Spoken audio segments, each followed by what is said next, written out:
mi personal percepción es que Venezuela no ha manejado con transparencia este tema.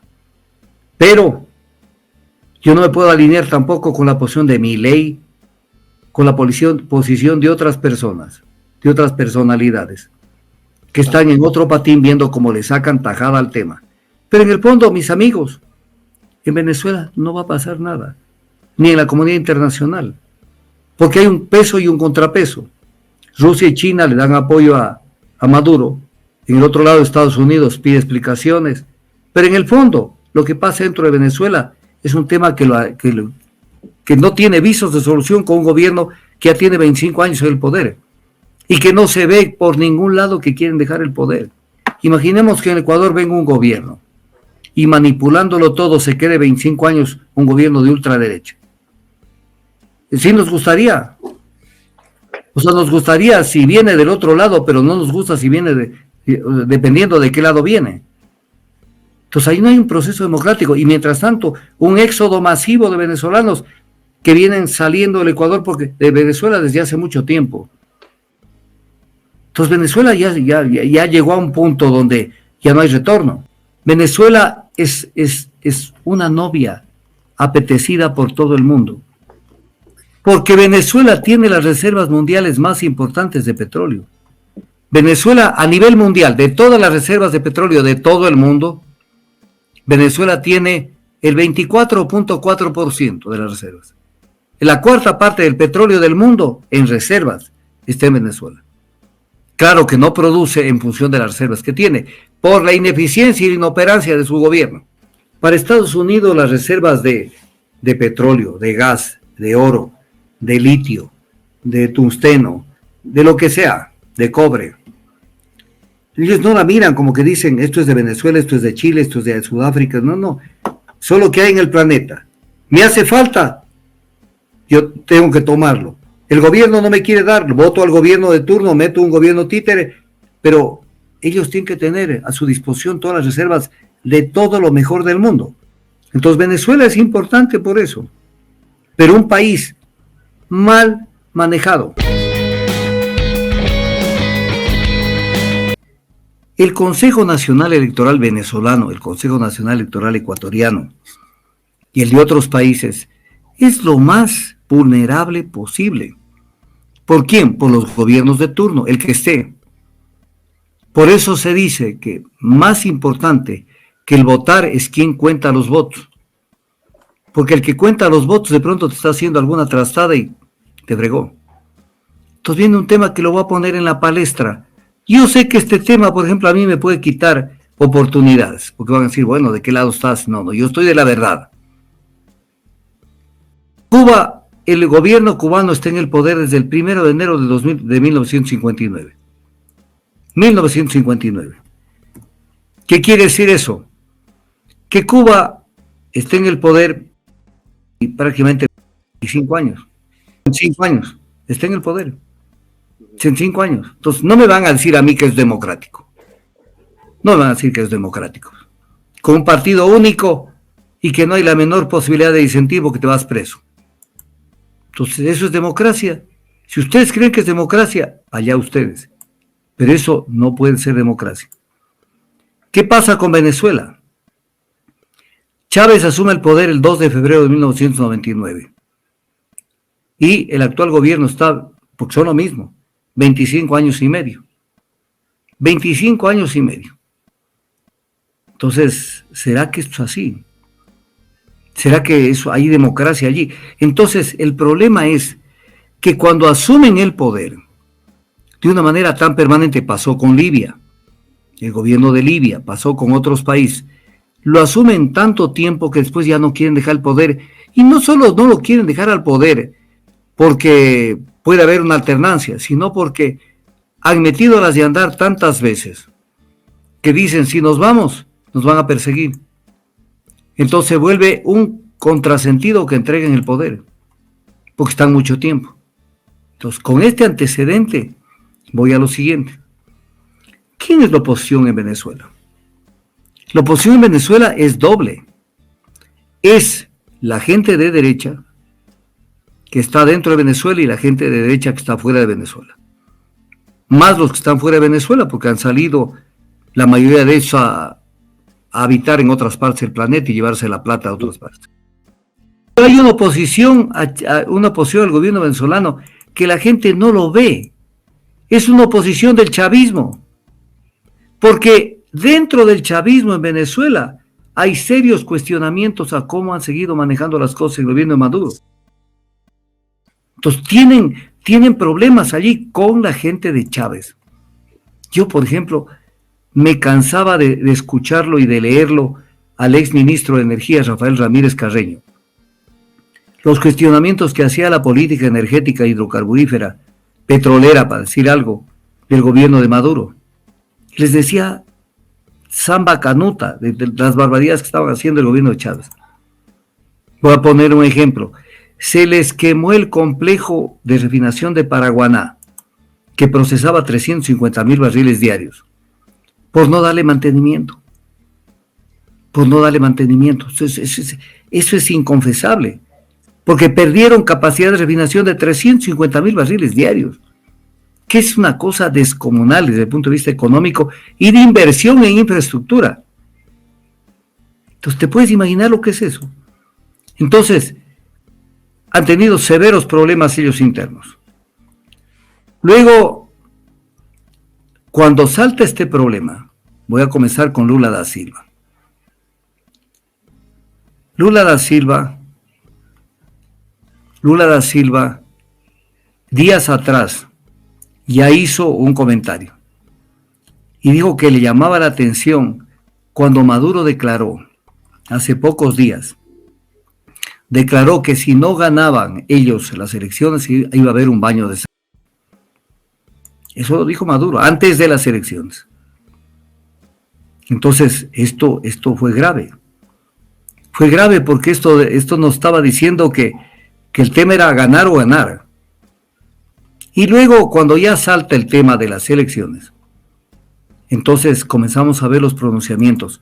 Yo no voy a hacerle caso a los pronunciamientos de una cantidad de gente, de mandatarios, de presidentes de otros países, porque sé que están en la línea ideológica contraria y de pronto que me digan que por qué Milei dice tal o cual cosa de Venezuela, pues yo no le voy a dar toda la importancia porque Milei es un tipo que está queriendo un lucimiento a nivel continental con sus políticas de derecha.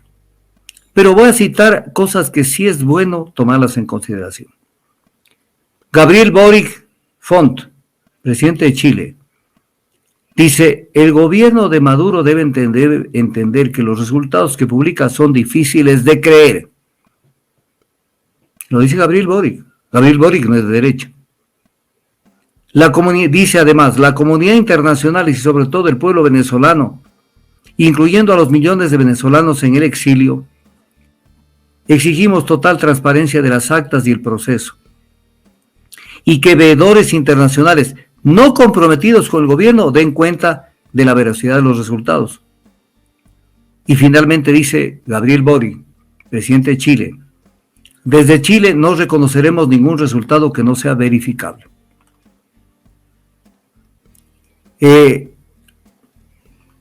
Los presidentes Gustavo Petro y Luis Ignacio Lula da Silva anunciaron que harían una postura conjunta que no ha habido. Todavía no ha habido. Y luego el canciller de Colombia, y ahí está el gobierno de Petro, Luis Gilberto Murillo, dijo en Twitter, es importante despejar cualquier duda sobre los resultados de las elecciones en Venezuela. Luego, declaraciones del gobierno de Brasil. El gobierno de Brasil pide explicación de las actas, publicación de las actas electorales para dar legitimidad al resultado. Este es el punto central, porque previo a las elecciones no permitieron, con una nueva normativa, que se entreguen copia de las actas de votación, en este caso a los otros actores políticos. Y el Ministerio de Relaciones Exteriores de Brasil, estamos hablando del gobierno de Lula, emitió hoy lunes en la mañana, un comunicado en el que consta lo siguiente, que están a la espera de que el Consejo Nacional Electoral de Venezuela publique datos desagregados por mesa de votación, paso indispensable. Y luego recalca el comunicado que esto se necesita para la transparencia, credibilidad y legitimidad del resultado de la elección. La Cancillería, a través de Mauro Viera, dice que la verificación imparcial de los resultados es lo que garantiza el principio fundamental de la soberanía popular. Aquí hay otro tema sobre Brasil.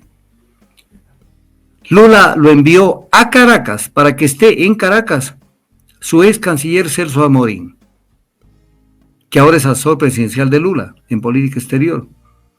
Y dijo que lo enviaba a Caracas para que sean los ojos de él, los ojos de Lula. ¿Y qué es lo que dice Celso Amorín? El principal hecho que nos lleva a ser cautelosos es que no han dado el resultado público mesa por mesa. Lo que han dado es un resultado global. Porque lo que el gobierno ha dado hasta ahora, dice Celso Amorín, es un número, pero tienen que mostrar cómo llegó a ese número, cómo se llegó a ese número. Entonces, esto es importante. No es así nomás, que ya está, ya ganaron.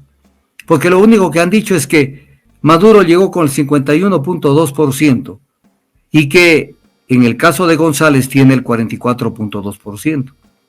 Pero lo que dice Brasil, no han dado los resultados mesa por mesa. España, donde hay un gobierno que se supone también que es de izquierda. El ministro español de Relaciones Exteriores, José Manuel Álvarez, pidió que Venezuela que garantice una total transparencia en el cómputo de votos y que exige la publicación de las actas mesa por mesa. Mesa por mesa. Entonces es importante ver. Pero luego aparece López Obrador y esta sí es la tapa. López Obrador felicitó a Venezuela porque no hubo violencia. Entonces esto es terrible. Porque yo me voy a recordar de algo. Y el que me diga que no, o es un mentiroso o no conoce. Los mexicanos saben. El país más corrupto en materia electoral que ha tenido América Latina se llama México. En su historia, cuando el PRI, desde que se creó el Partido Revolucionario Institucional, fraguó, falseó todas las elecciones durante décadas, no años, décadas.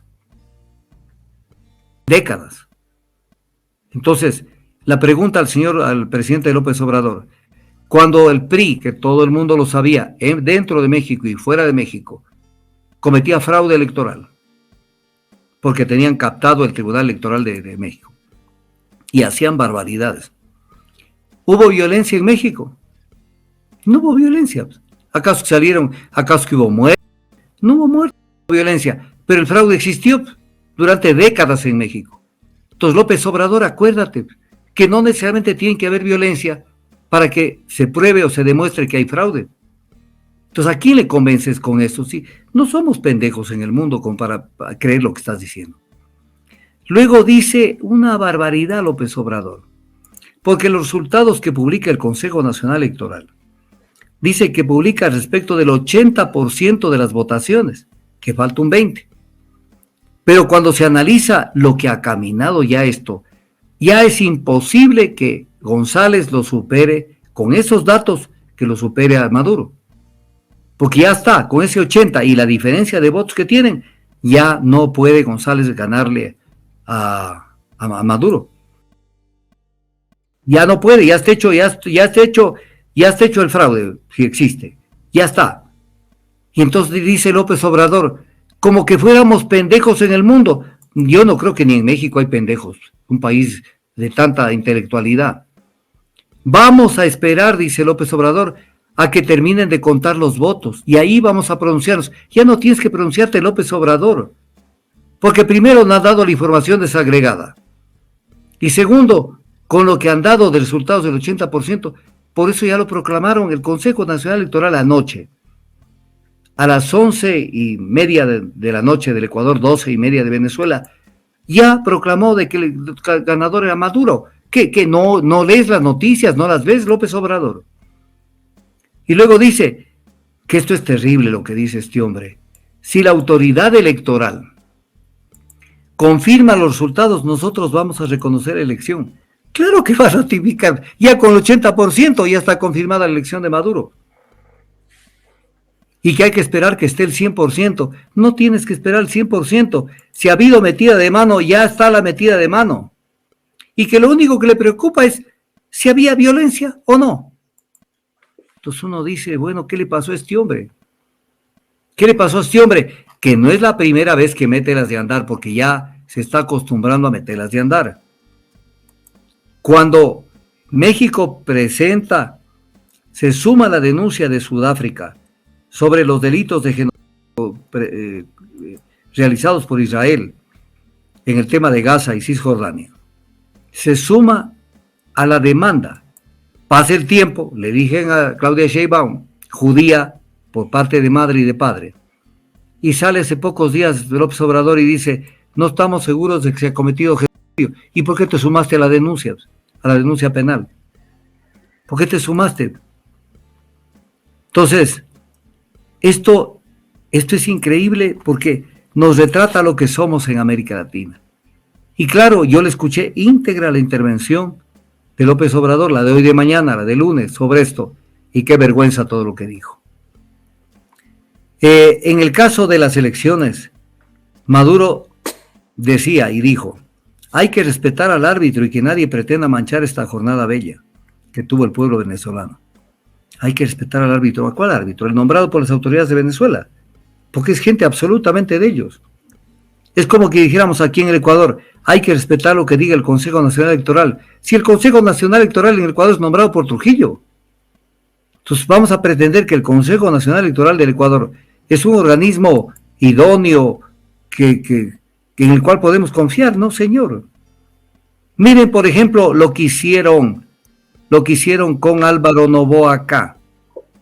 Cuando Álvaro Noboa estaba listo para la campaña electoral del 2021, el Consejo Nacional Electoral, obviamente atendiéndolas, deben haber sido sugerencias, órdenes o lo que sea, no le permitieron a Álvaro Noboa ser candidato. ¿Por qué? Porque partían la votación con Guillermo Lasso. Y entre los dos perdían. Había que haber un solo candidato de ellos. Entonces, ¿tenemos un Consejo Nacional Electoral confiable en el Ecuador? ¿No? Entonces hay que respetar el árbitro. ¿Cuál árbitro? Hasta en el fútbol, muchas veces sabemos que el árbitro hace barbaridades. Nos olvidamos cuando Argentina le ganó a Perú 6-0 para clasificar a las finales del Campeonato Mundial de 1978. Nos olvidamos el papel que jugó los árbitros. O sea, el árbitro siempre está en tela de duda. Y luego, para dejar silenciado el tema, porque todo es bien estudiado, la Fiscalía venezolana calificó de ejemplo para el mundo los comicios electorales. La Fiscalía, que son los que persiguen delitos penales. ¿Qué ejemplo para el mundo? Pero si es ejemplo para el mundo, ¿por qué anuncia una investigación contra María Corina Machado? ¿Por qué anuncia una investigación contra María Corina Machado? Por un supuesto ataque al sistema electoral. Entonces, esto no está claro por ningún lado que se lo vea. Por ningún lado. Y cuando lo oigo anoche a Maduro hablar, qué vergüenza.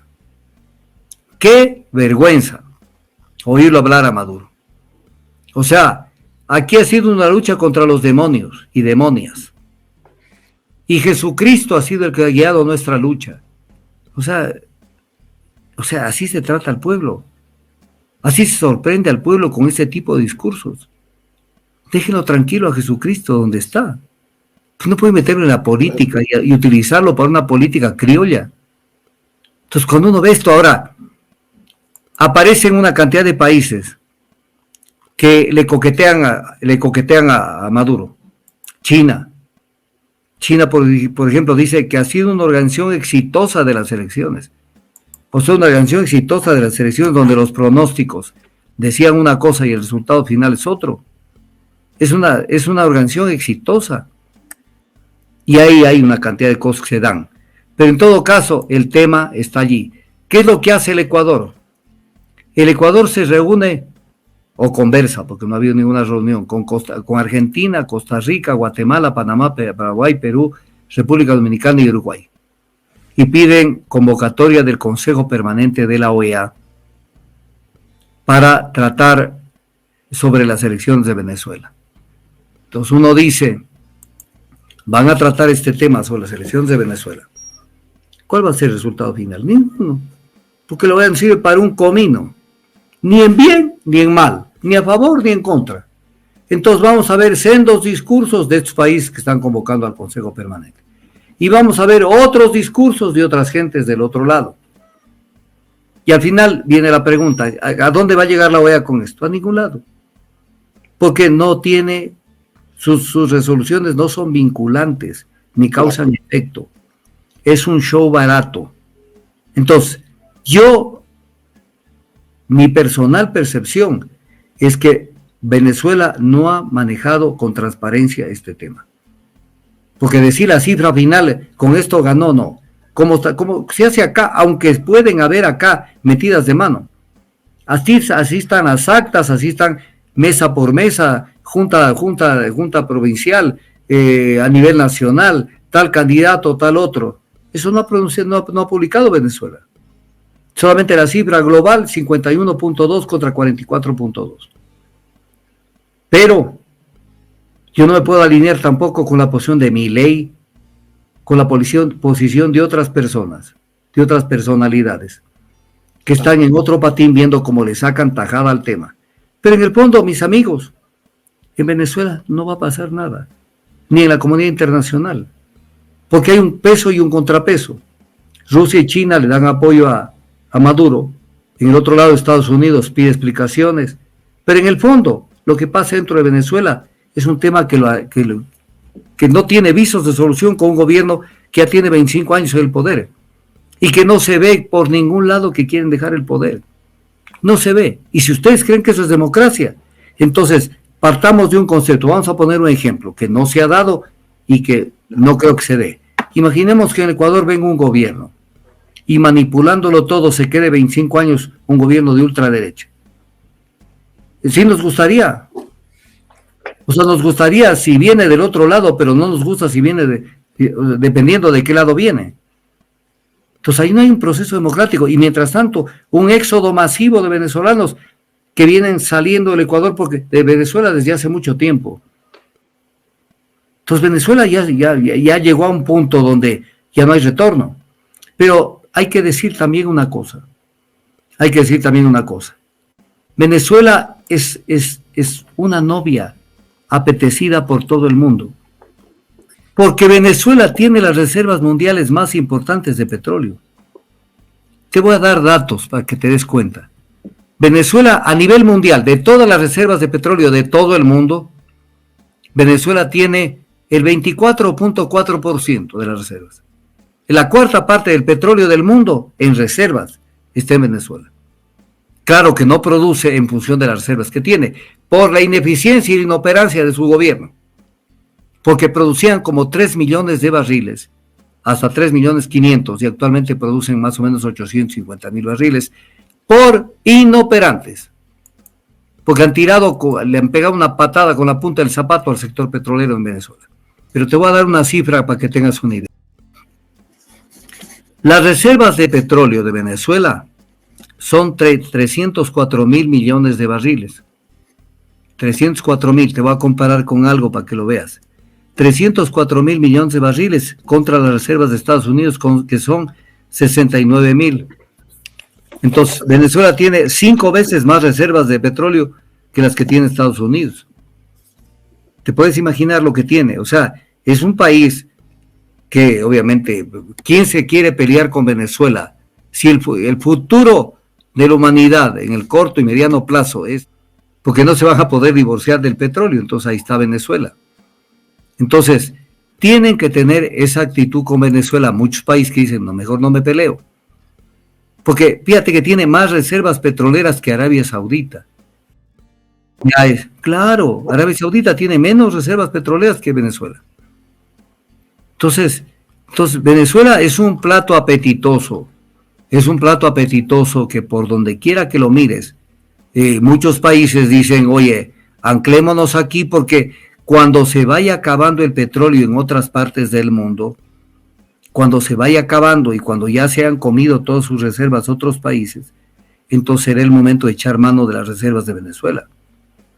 Por ejemplo, Estados Unidos, la gran potencia explotadora. Para Estados Unidos las reservas de petróleo, de gas, de oro, de litio, de tungsteno, de lo que sea, de cobre, ellos no la miran como que dicen esto es de Venezuela, esto es de Chile, esto es de Sudáfrica, no, solo que hay en el planeta. Me hace falta, yo tengo que tomarlo. El gobierno no me quiere dar, voto al gobierno de turno, meto un gobierno títere, pero ellos tienen que tener a su disposición todas las reservas de todo lo mejor del mundo, porque es la figura como la que se manejan. Entonces, el cobre de Chile, aparentemente, virtualmente es cobre de Chile, pero en la práctica son las reservas de cobre que hay en el mundo a las que le echa mano. ¿Por qué Bolivia este momento es apetecido? Porque tiene las mayores reservas de litio del mundo, y el litio es un metal insustituible para la elaboración de celulares, de computadoras. Entonces Venezuela es importante por eso, pero un país mal manejado, un país, yo a Venezuela lo conozco, fíjate que yo, cuando tenía 24 años, ya fue la primera vez en mi vida que viajé como delegado del Ecuador a una reunión energética, representando al Ecuador, sobre energía, y fue en Venezuela. Y entonces yo lo conozco a Venezuela, ida y vuelta, no sé cuántas veces. Un país que despilfarró sus recursos toda la vida. Ellos comían helados hechos en Miami. O sea...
Esa sonrisa